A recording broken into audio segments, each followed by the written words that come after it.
Google की Gemini ने chat GPT को कैसे पीछे छोड़ा? इसका मुख्तसर जवाब यह है कि 2 दहाइयों से ज़्यादा अरसे तक गूगल इंटरनेट तक रसाई का गेटवे रहा है और अब वो अपनी बालादस्ती को मसनूई ज़हानत की दौड़ जीतने के लिए इस्तेमाल करना चाहता है।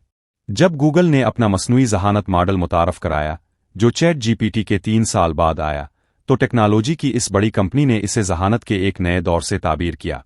सारिफीन और तज्ज़ियाकारों के मुताबिक जेमिनाई 3 ज़्यादा तेज़ है। उन्होंने जेमिनाई 3 को अब तक का बेहतरीन मॉडल करार दिया, जब इसने 20 मियारी टेस्टों में से 19 में तमाम दीगर मॉडल्स को शिकस्त दी। गूगल अब आहिस्ता आहिस्ता चैट जीपीटी को पीछे छोड़ना शुरू हो गया है। 2 दहाइयों से ज़ायद अरसे से गूगल इंटरनेट तक रसाई का मरकज़ी दरवाज़ा रहा है। इसका सर्च इंजन वो ज़रिया है जिसके ज़रिए ज़्यादातर लोग वेब पर मालूमात तक पहुंचते और उन्हें तलाश करते हैं, जबकि पब्लिशर्स और मवाद तख्लीक करने वाले इसी पर इन्हिसार करते हैं।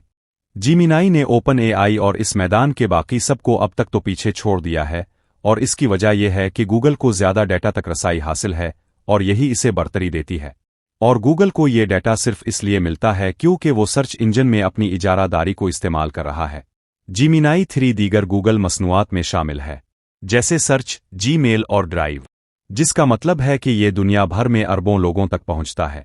एंड्राइड, क्रोम, यूट्यूब और मैप्स के साथ मिलकर गूगल के पास ऐसी 7 मसनूआत हैं जिनके सारिफीन की तादाद 2 अरब से ज़्यादा है। इसीलिए मसनूई ज़हानत की मार्केट शायद कभी गूगल की जेमिनाई का मुकाबला नहीं कर पाएगी। जेमिनाई 3 के सारिफीन की तादाद अब भी चैट जीपीटी से कम है, यानी तकरीबन 65 करोड़ सारिफीन के मुकाबले में 80 करोड़, लेकिन इसकी रफ्तार से बढ़ोतरी कहीं ज़्यादा तेज़ है। अगस्त में नैनो बनाना इमेज जनरेटर के इजरा के बाद, जो जेमिनाई में शामिल है, सारिफीन की तादाद में 20 करोड़ का इजाफा हुआ।